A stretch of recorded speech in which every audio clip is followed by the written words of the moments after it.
Halo, selamat datang di Serangkai Satu Channel bareng aku Ardiansa dan kita lagi ada di segmen apa ya?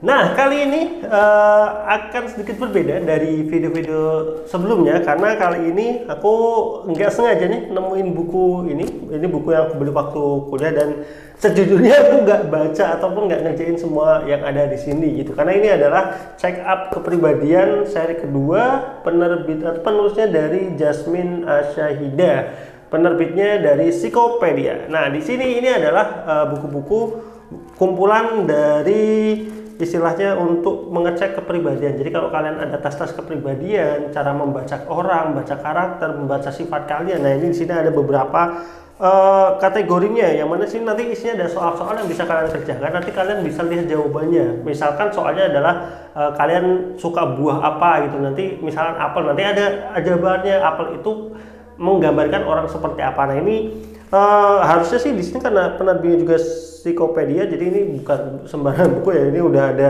penelitian sendiri dari orang-orang psikolog, harusnya sih seperti itu ya. Tapi ya ini just for fun gitu, maksudnya kalau misalnya nanti ada yang berbeda dari yang ada di sini ya kembali ke masing-masing. Nah, ini aku bacain ada beberapa daftar isi di sini ya. Nanti kita akan nyoba satu yang menurut aku sangat menarik. Di sini yang pertama ada tes kepekaan satu, apakah kamu orang yang peka ataupun tidak peka. Nah, ini nanti ada tesnya, misalkan nih ya, terlihat tadi halaman 204. Ini contoh tes kepekaan. Ini ada tes kepekaan, di sini ada misalnya contoh yang pertama nih, apa yang akan kamu lakukan dengan pakaianmu yang sobek? A. Berusaha menjahitnya kembali, atau B. Memasukkannya ke dalam kardus kemudian memberikan label pakaian bekas pada kardus tersebut.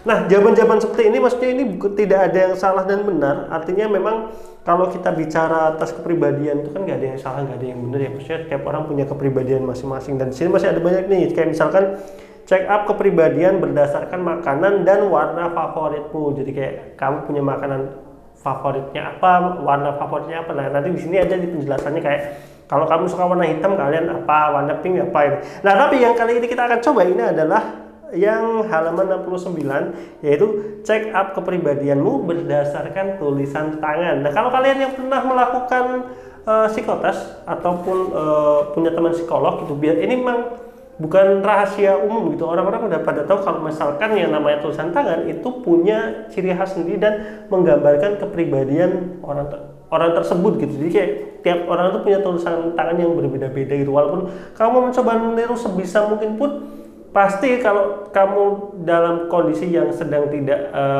lambat ya, maksudnya pengen nulis cepat, itu pasti karakter kalian akan muncul di tulisan tangan kalian. Nah, kita langsung aja kita coba check up kepribadianmu berdasarkan tulisan tangan. Ini ada di halaman 34. Nah, aku siapkan terlebih dahulu. Yang perlu kalian siapkan ada yang pertama, kalian harus menyiapkan kertas kosong. Boleh HVS A4 gini ya, A4 kosong. Nggak boleh ada yang ini ya, garis bantu apa namanya? Istilahnya garis-garisnya, jadi kertas yang benar-benar kosong gitu kan, nanti ada maksudnya gitu, kenapa harus kertas kosong, kenapa nggak boleh ada yang garis-garisnya gitu. Kemudian dua, ada kalian siapin bolpen, yang jangan pensil ya, kalau pensil nanti bisa dihapus, pakai bolpen aja gitu. Jadi bisa bolpen sama kertas A4 kosong ini udah aku tulis sih. Dan langkah pertama adalah kalian tuliskan 1 sampai dengan 2 paragraf, apapun bebas, mau kalian cerita tentang diri kalian, mau nulis apapun, atau misalkan ada buku kalian mau tulis ulang kalimat di buku itu silahkan. Tapi lebih baik ya silahkan karang aja 1 sampai dengan 2 paragraf, nggak usah banyak-banyak. Ini aku udah siapin dan kalian tulis di kertas kosong tersebut gitu, bebas, nggak ada aturan apapun, kalian tulis aja sebisa kalian, sepanjang kalian, lebih panjang lebih bagus ya 2 paragraf cukup Ki. Dan aku sudah menyiapkannya. Nanti ini akan fotoku muncul nih di samping sini gitu, untuk bisa kita sama-sama melihat kepribadian kita. Jadi aku kasih waktu buat kalian bisa pause terlebih dahulu video ini. 1, 2, 3 kalian pause. Nanti kalian lanjut lagi kalau udah menuliskan di kertas tersebut. Jadi sekali lagi saya ulangi, siapin bolpen dan kertas, kosong A4 gitu. Nah, setelah itu kalian tuliskan 1 sampai dengan 2 paragraf atau ya 5 kalimat lah ya, 5 kalimat dalam bentuk paragraf dalam halaman kosong tersebut, dan jangan lupa tidak boleh ada garis bantunya gitu. Jadi yang kertas kosong biasa. Oke, gimana? Udah cukup waktunya? Oke, aku harap kalian sudah menuliskannya itu ya. Jadi bagi yang belum nulis silahkan di post terlebih dahulu, kalian tulis terlebih dahulu. Nanti kalau sudah nulis kita baru akan bacakan nih apa maksud dari masing-masing tulisan tersebut. Bentar nih, halaman kok salah. Bentar, tulisan tangan halaman 69. Nah, sekali lagi apa yang akan aku bacakan itu berdasarkan buku ini, Check Up Kepribadian seri kedua dari Jasmine Ashahida gitu. Maksudnya kalau misalkan ada penonton dari psikolog yang mungkin menganggap apa yang aku sampaikan salah, ya aku mohon maaf itu, karena ini semua referensinya dari buku ini gitu. Nah, kita mulai ya. Yang pertama adalah kalian amati tulisan kalian. Apakah tulisan tangan kalian ini ukurannya besar, sedang, atau kecil? Nah, ketahuannya besar, sedang, kecil gimana? Ya, kalian bisa bandingkan dengan tulisan teman-teman kalian. Menurut kalian tulisan kamu itu termasuk yang tulisannya gede, sedang, atau kecil? Kalau aku pribadi itu lebih ke sedang sih, jadi nggak yang gede-gede banget tapi nggak yang kecil banget, jadi menurutku aku ini sedang. Mari kita baca kalau besar apa, sedang apa, dan kalau tebal itu artinya apa. Oke, aku bacain ya. Jika ukuran tulisanmu itu besar, menggambarkan keberanian dan rasa percaya dirimu ketika tampil di depan umum. Kamu juga suka mencari perhatian dan selalu ingin dihargai oleh orang lain. Orang yang ukuran tulisannya besar biasanya juga memiliki ambisi yang super besar terhadap sesuatu. Mereka tidak mudah menyerah untuk mengejar dan mendapatkan sesuatu yang mereka kehendaki. Jadi kayak rasa percaya dirinya tinggi gitu ya. Terus yang kalau ukurannya sedang nih, ini aku sedang nih. Walaupun aku sebenarnya kayak lebih cocok di besar, tapi kita coba baca dulu yang sedang ya. Untuk ukuran sedang mencerminkan kemampuan atau daya pikirmu. Kamu sangat pandai memainkan logika dan lebih sering mengatasi masalah-masalah melalui fakta-fakta dan pengalaman yang ada. Kamu juga memiliki sifat yang sangat sederhana, tidak suka berlebihan.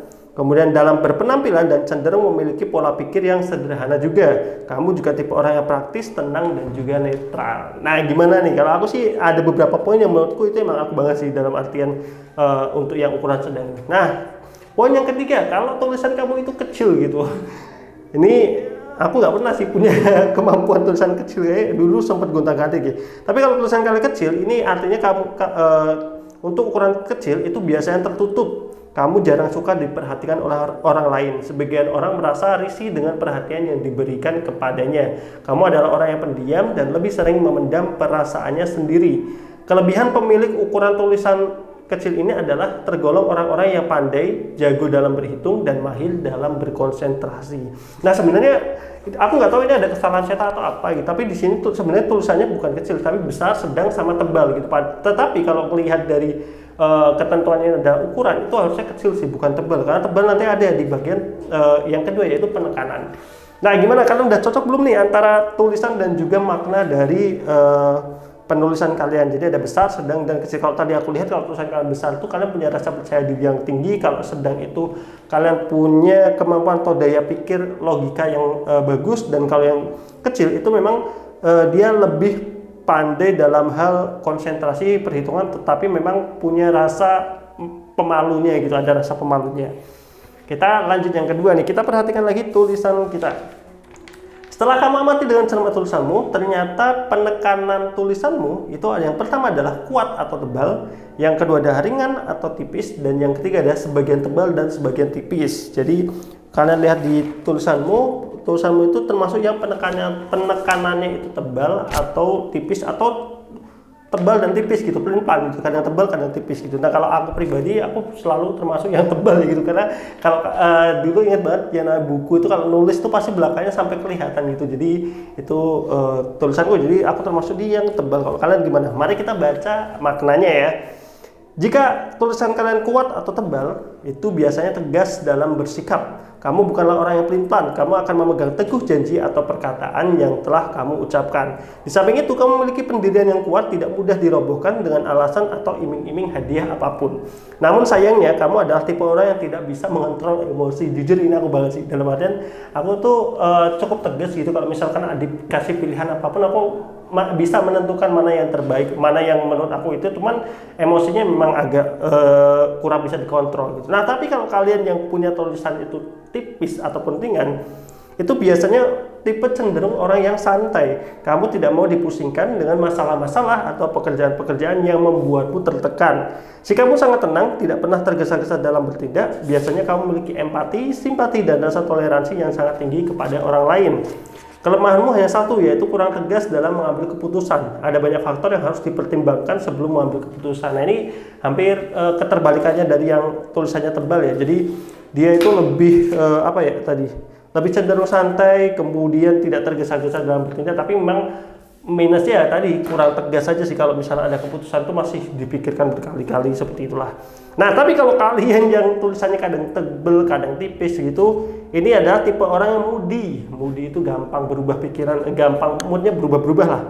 Nah ini kamu melakukan aktivitas berdasarkan mood yang ada. Apabila mood bagus, kamu akan melakukan pekerjaan tersebut dengan sangat dosis yang tinggi. Tapi apabila mood kalian itu lagi jelek gitu, kamu akan mengerjakan pekerjaan tersebut dengan semangat seadanya. Orang yang memiliki penekanan sedang ini biasanya memiliki kepribadian yang tidak bisa ditebak karena sering berubah-ubah gitu. Jadi lebih kepada moody ya, jadi kadang A kadang B gitu, jadi tergantung mood kalian gitu. Nah kita lanjutkan yang ketiga. Tadi udah terkait ukuran, yang kedua adalah penekanan, yang ketiga itu adalah garis dasar tulisan. Garis dasar tulisan itu yang pertama adalah garis dasar lurus. Maksudnya ada tulisanmu itu cenderung dari kiri ke kanan. Makanya tadi kan aku udah bilang siapanya itu kertas yang nggak ada garisnya. Jadi kalian bisa lihat tuh tulisan kamu itu apakah dia datar, apakah dia naik, apakah dia semakin ke kanan atau semakin turun. Jadi pilihannya adalah datar, naik, turun, kemudian cembung, dari dia naik ke atas habis itu turun, terus ada cekung, dia ke bawah, sama yang satu ada naik turun. Ya itu pasti labil lah, udah pasti itu. Jadi yang kita lihat terlebih dahulu, aku mau lihat tulisanku terlebih dahulu ya. Kalau kalian lihat punyaku, tulisanku itu cenderung dia naik. Jadi semakin ke kanan itu semakin naik. Padahal aku udah usahain gimana caranya biar lurus, tapi kenapa naik? Berarti ya itu memang dalam ini aja ya, cara tidak sadar. Kita mulai dari garis dasar lurus. Kalian kalau buat kalian yang tulisannya bisa rapi lurus gitu, wah keren sih. Yaitu menggambarkan pribadimu yang rapi, perfeksionis, selalu menjaga kebersihan, dan tentunya selalu bekerja dengan standar kerja yang tinggi. Wah berarti emang benar-benar istilahnya apa ya, secara tidak sengaja kalian tuh rapi, teliti, perfeksionis lah gitu. Karena kan tulisan itu paling enak dibaca ketika dia rapi ya, katakan seperti itu. Kamu bersedia bekerja di bawah tekanan atau dengan target-target tertentu. Kamu juga dikenal jago dalam mengendalikan suasana hatimu, sehingga kamu bisa bekerja dalam keadaan apapun tanpa harus bergantung pada suasana hatimu. Itu yang garis dasarnya lurus. Jadi kalian memang istilahnya bisa disebut workaholic kali ya, yang bisa sesuai dengan target-target dan tidak terbawa suasana atau kemudian gitu. Nah kalau garis dasar ke atas, tulisanmu semakin lama semakin naik. Ini punya aku nih, garis dasar ke atas. Aku pengen baca juga, aku belum baca soalnya. Yaitu mencerminkan pribadi yang tidak mampu mengontrol diri secara seimbang. Meskipun cukup bagus dalam bidang prestasi, tanpa adanya kontrol yang seimbang, kamu tetap bisa saja mengalami kegagalan. Kamu tetap bisa saja, jika memiliki garisan dasar tulisan semacam ini, kamu harus waspada dan berhati-hati agar tidak terlena dalam ambisi kayak gitu. Ada ini, jujur ya kenal aku pasti ini aku banget sih. Maksudku dalam artian tidak bisa mengontrol pribadi secara seimbang sih benar gitu. Dalam artian gimana ya? Meskipun cukup bagus dalam bidang prestasi, tanpa ada kontrol yang seimbang, kamu tetap bisa saja mengalami kegagalan. Ya iya sih, maksudnya aku akuin sendiri dalam artian kadang banyak sekali yang aku rencanakan dengan matang pun belum tentu berjalan sesuai dengan keinginanku. Jadi aku harus tetap bisa nih mengkontrol gitu semuanya. Nah kalau kalian yang garis dasarnya itu malah turun, jadi ini kebalikanku. Kita baca ya, kalau kalian ada yang garis tulisannya itu semakin turun, menandakan sisi pesimis. Kamu tidak punya rasa percaya diri. Seandainya kamu punya rasa percaya diri, itu pun masih sangat rendah. Kamu tidak terlalu berambisi untuk meraih tujuan hidup. Salah satu kelemahanmu adalah selalu berprasangka buruk pada suatu pekerjaan. Misalnya dengan mengatakan, pekerjaan ini pasti tidak menguntungkan, atau pekerjaan ini pasti tidak bisa terselesaikan tepat waktu dan sebagainya. Jika kamu memiliki tulisan tangan dengan garis dasar ke bawah, sebisa mungkin harus menghilangkan sifat pesimismu karena bisa jadi sifat pesimis tersebut membuatmu depresi. Jadi ini lebih ke arah tipe-tipe orang yang cukup pesimis ya, dalam artian ya mungkin untuk yang kalian misalkan merasa tulisannya dasarnya ke bawah dan kalian benar nih, kalian ternyata emang orang yang pesimis ya, coba belajar untuk meningkatkan optimisme itu gitu, biar nggak depresi gitu. Yang keempat adalah garis dasar cembung, jadi yang dia melengkung ke atas, jadi dia naik habis itu turun. Oke, kita baca untuk yang garis dasar cembung, menggambarkan pribadimu yang selalu berjuang untuk mendapatkan sesuatu yang diinginkannya. Kamu selalu bersemangat sebelum melakukan suatu pekerjaan. Namun sayangnya semangatmu hanya ada di awal saja atau tidak bisa bertahan lama. Kamu harus selalu diawasi karena bisa saja kamu lalai dalam pekerjaan. Akan sangat membahayakan jika kamu bekerja tanpa diawasi. Hal yang sering kamu lakukan adalah menunda-nunda pekerjaan dan akhirnya berujung pada hasil pekerjaan yang tidak maksimal. Ini sejujurnya aku ngerasa ini juga sesuai ke aku juga sih, karena aku inget gitu dulu waktu zaman masih sering nulis di buku itu, aku sering banget yang namanya naik, tulisanku naik habis itu turun, jadi kayak cembung. Makanya kalau yang sekarang kan aku hampir relatif naik semua ya, tapi dulu itu aku sering banget yang namanya tulisanku itu cembung naik turun. Dan di sini aku agak ngerasa sesuai gitu, dalam artian punya semangat tinggi di awal tapi habis itu nggak bisa kekontrol dan akhirnya turun gitu. Jadi kayak semangatnya kayak cuma di awal tapi habis itu turun lagi gitu. Dan kalau kalian punya sifat seperti itu, harus garis dasar cembung, memang yang paling bisa membuat kalian stabil itu ada orang yang mengawasi gitu. Jadi kalau kita jalan sendiri itu agak susah gitu. Makanya sebenarnya Striker 1 ini juga termasuk aku yang dalam hal ini tidak ada pengawasan gitu. Jadi kayak terkadang semangatnya lagi naik, terkadang turun gitu. Dan itu sangat meresahkan, masih mengganggu sampai sekarang pun masih belum aku nemuin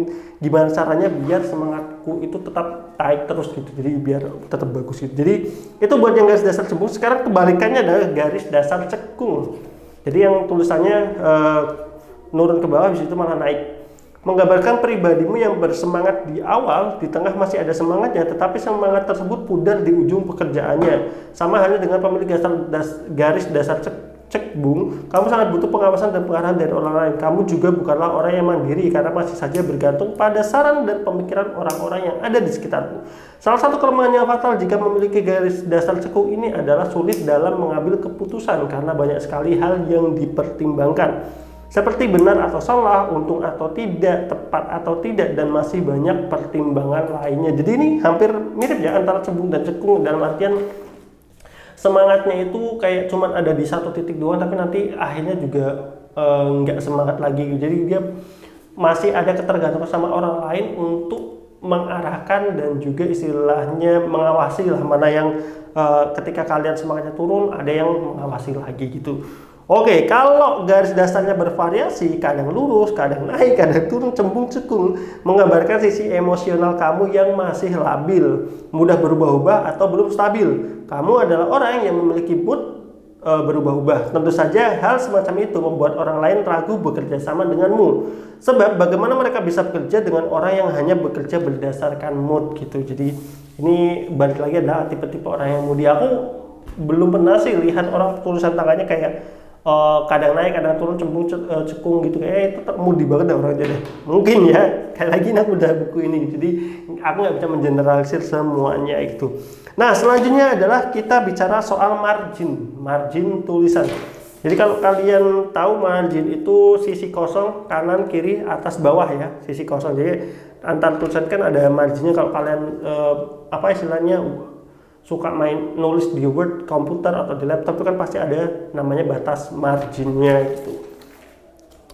Oke, yang pertama adalah margin center atau ke tengah. Ada beberapa margin, ada center, kemudian ada rata kanan kiri, rata di semua sisi.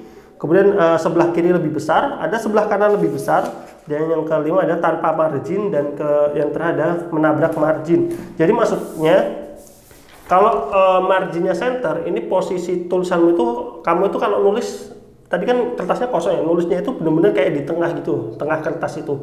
Kalau rata kiri kanan, antara kiri dan kanan, tepi kiri dan kanan, ini secara space-nya hampir sama itu kosongnya gitu, nggak perlu diukur, maksudnya kita bisa lihat secara gambaran gede aja. Kalau yang ketiga tadi ada misalkan space kanan lebih gede, jadi sini itu jaraknya lebih lebar, yang sini lebih sempit, atau kebalikannya, atau tanpa margin, jadi kayak kayak nggak ada margin aja gitu, jadi kayak nulisnya bebas gitu, sama yang satu lagi nabrak dengan margin, jadi kayak kalian udah bikin nih, misalkan secara tidak sadar kalian tulis nih, ini kan secara tidak sadar sudah kebentuk sendiri ya margin ya, walaupun di sini nggak ada garis, tapi ternyata misalnya kamu kelebihan nih, dia agak bablas gitu, nah itu yang disebut menabrak margin. Kalau aku lihat punyaku itu lebih ke rata kanan kiri, tetapi ada sedikit yang kirinya itu lebih besar daripada sisi kanan.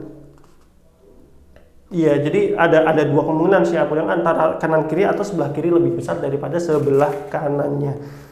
Jadi kita mulai dari yang center ya, yang marginnya center agak ke tengah nih, jadi ini bukan punya aku nih. Menunjukkan kemampuanmu dalam beradaptasi dengan lingkungan atau orang-orang di sekitar. Kamu juga selalu merencanakan sesuatu dengan sangat matang, karena kamu selalu berusaha untuk mendapatkan hasil yang maksimal, bukan sekedar selesai mengerjakan suatu pekerjaan saja. Kamu juga mampu memahami kemampuan dan kekuranganmu sendiri gitu. Jadi ini orang yang gampang beradaptasi sepertinya. Iya, gampang beradaptasi ya. Nah, lanjut, kalau rata kanan kiri ini kalau di Word itu justify ya, justify lah untuk rata kanan dan kiri. Menggambarkan pribadi yang cukup terkontrol, mudah untuk dikontrol. Karena mudah dikontrol, kamu selalu menghasilkan sesuatu yang maksimal. Kamu selalu bahkan terkadang lebih baik daripada yang sudah ditargetkan atau direncanakan. Kamu juga tipe orang yang selalu mengutamakan penampilan, karena kamu tidak mau orang kecewa melihat kamu tampil seadanya. Ciri yang paling menonjol dari kamu adalah ingin mendapatkan pengakuan dari orang lain, baik itu pengakuan dari segi kepribadian, prestasi maupun penampilan. Nah, kalau kalian gimana nih? Kalau ini aku sih ngerasanya di bab terakhir ya, yang masalah ciri yang paling menonjol itu adalah ingin mendapatkan pengakuan dari orang lain. Jadi jujur sih aku ngerasa itu sih, jadi makanya aku agak aktif sebenarnya, mau dimanapun tuh orangnya agak aktif gitu, agak ingin, tidak dalam artian ingin menonjol yang gimana gitu, tapi pengen dikenal aja sih. Jadi mungkin itu yang masuk di rata kanan kiri. Nah, gimana kalau yang sebelah kiri lebih besar daripada sebelah kanan? Nah, ini aku lihat sih sedikit ya, punya aku juga seperti itu sedikit sih. Jadi aku juga penasaran apakah kepribadianku juga masuk di poin ini, yaitu menandakan bahwa kamu memiliki masa lalu yang suram atau bermasalah. Tentu saja trauma masa lalu tersebut membuat kamu sering merasa bersalah, ketakutan, dan akhirnya berujung rasa tidak percaya atas diri sendiri. Kamu harus diselamatkan dan dijauhkan dari kesedihan masa lalumu. Jangan sampai rasa traumamu semakin membuatmu terpuruk dari waktu ke waktu, hingga akhirnya bisa saja membuatmu terkena virus depresi. Ada sih, jujur ada. Dan waktu itu sempat juga nggak yang masa lalu banget pun ada gitu. Waktu itu aku ingat di organisasi kita, aku pernah sekali kena, bukan sekali ya, berkali sih, maksudnya ini ada pernah satu hal kena tegur oleh orang yang aku anggap ya istilahnya kayak ketua gitu, kena tegur, dan itu bikin aku kayak ketakutan gitu ke depannya, kayak takut bertindak gitu. Bahkan sampai si orang yang sempat negur aku tuh kayak dia kayak gitu, kok kamu kok jadi beda gitu, beda dari yang sebelumnya nggak seperti ini gitu. Dan itu aku ngerasa banget sih. Tapi kita lanjutkan yang poin berikutnya, sebelah kanan lebih besar daripada sebelah kiri. Kebalikan dari karakter di atas, kamu memiliki ketakutan yang luar biasa terhadap masa depanmu. Kamu tidak yakin bahwa masa depanmu akan sangat bagus, bahkan lebih bagus daripada yang sudah kamu perkirakan. Intinya kamu takut jika kamu gagal di kemudian hari. Biasanya kamu selalu dituntut untuk sempurna dalam segala hal. Karena kamu tidak bisa mengikuti tuntutan tersebutlah akhirnya kamu jadi pesimis pada masa depanmu sendiri. Jadi ini lebih pada, kalau yang tadi itu lebih kepada masa lalu yang berefek pada sekarang, kalau ini lebih ke ketakutan akan masa depan. Sebenarnya kalau ini sih hampir rata-rata orang kali ya. Aku nggak tahu sih apakah ada orang yang nggak takut dengan masa depannya, karena aku pun ya punya ketakutan gitu masa depan itu apakah sesuai dengan yang aku harapkan atau tidak gitu. Dan yang kelima ini yang tanpa margin ya, kayak kalian nulisnya amburadul, nggak ada, karena nggak memperdulikan margin kanan kiri. Jadi kayak kalau di Word itu kan ada penulisan itu ada rata kiri, rata kanan, rata tengah. Ini kayaknya nggak ada rata-ratanya gitu, jadi beda-beda semua. Tanpa margin menandakan sisi egoismu. Kamu hanya mementingkan dirimu sendiri dalam mengelola keuangan. Kamu termasuk ke dalam golongan orang-orang yang pelit atau gigir. Bisa dibilang bahwa kamu dikuasai oleh energi negatif. Namun di sisi lain kamu adalah orang yang pandai dalam berhemat. No comment. Yang keenam, 6 ya benar, yaitu menabrak margin, garis tepi. Menandakan pribadimu yang selalu berprinsip semau gue. Kamu tidak bisa diatur dengan peraturan-peraturan atau norma-norma yang ada. Kamu berusaha mengerjakan suatu pekerjaan berdasarkan pengalaman pribadi kamu sendiri. Jadi ini kayak it's yourself gitu, jadi kayak bodo amat gitu. Kayak ya sekreatifmu sendiri aja lah. Ini mungkin orang-orang seni kali ya, menabrak margin ini kali ya. Kemudian yang terakhir ada lebar di 4 sisi. Jadi kayak kalian punya kertas segede ini, kalian nulisnya kayak cuman ya apa ya, kayak cuman di tengah gitu, jadi kayak atas kiri kanan bawahnya itu kayak masih kosong banget. Aku jujur ada sih teman yang kayak gitu, aku juga bingung kenapa dia kalau nulis sesuatu di kertas kosong itu, kalau aku kan selalu dimulai dari atas ya, karena aku pasti berpikiran bawah itu nanti masih akan kepake. Tapi kalau temanku itu kayak nulisnya itu langsung di tengah gitu, jadi kayak space atas bawah kiri kanannya itu malah justru akhirnya jadi kayak misalkan mau dipakai lagi itu kayak nggak bisa itu. Nah ini kalau lebar di 4 sisi menandakan bahwa kamu itu takut atau paranoid terhadap orang lain. Selain takut, kamu juga kurang bisa mempercayai orang lain. Kamu adalah orang yang sulit berhubungan dengan orang lain karena kamu cenderung memiliki sifat antisosial. Jadi ini tipe-tipe orang yang penyendiri. Mungkin ini lebih ke penyendiri kali ya, paranoid soalnya gitu. Nah ini masih akan ada beberapa banyak lagi nih. Ada yang pertama ada arah tulisan. Jadi arah tulisan itu miring ke kanan, miring ke kiri atau tegak. Kemudian ada gaya tulisanmu. Gaya tulisan itu ada gaya tulisan sambung, ada bersambung dan tidak bersambung. Kemudian ada bentuk huruf. Bentuk huruf ada cenderung bulat atau dia ngotak atau enggak. Dan apa lagi nih? Jika kamu dalam menghadapi sebuah kesalahan, kalau misalkan kalian nulis salah itu apa kalian dicoret, apa kalian dihapus. Kemudian yang selanjutnya, yang terakhir itu adalah kecepatan menulismu, atau kamu nulisnya cepat ataupun lambat gitu. Tapi biar video ini nggak kepanjangan, kita potong di sini dan kita nantikan di part video berikutnya masih di check up kepribadian seri kedua untuk mengecek tulisan tangan kalian. Jadi kalian simpan tulisan kalian foto di HP boleh gitu, biar nanti pas part 2 nya terbit atau rilis ataupun aku upload gitu, kalian nggak perlu nulis lagi, kalian lihat aja tulisan kalian lagi. Jadi gimana nih, tulisan tangan kalian sudah sesuai dengan kepribadian kalian atau belum gitu? Kalau memang sudah sesuai ya berarti kalian bisa memperbaiki, dalam artian kan kalau sebenarnya kan buku-buku kepribadiannya gunanya untuk kalian bisa mengevaluasi diri kalian sendiri, kekurangan kalian apa, kemudian apa yang bisa kalian perbaiki gitu. Jadi jangan lupa like, comment, dan subscribe di Serang Esal Channel bareng aku Ardiansah, dan kita akan lanjut di part kedua check up kepribadian untuk tulisan tangan. Sampai ketemu di video berikutnya, bye bye.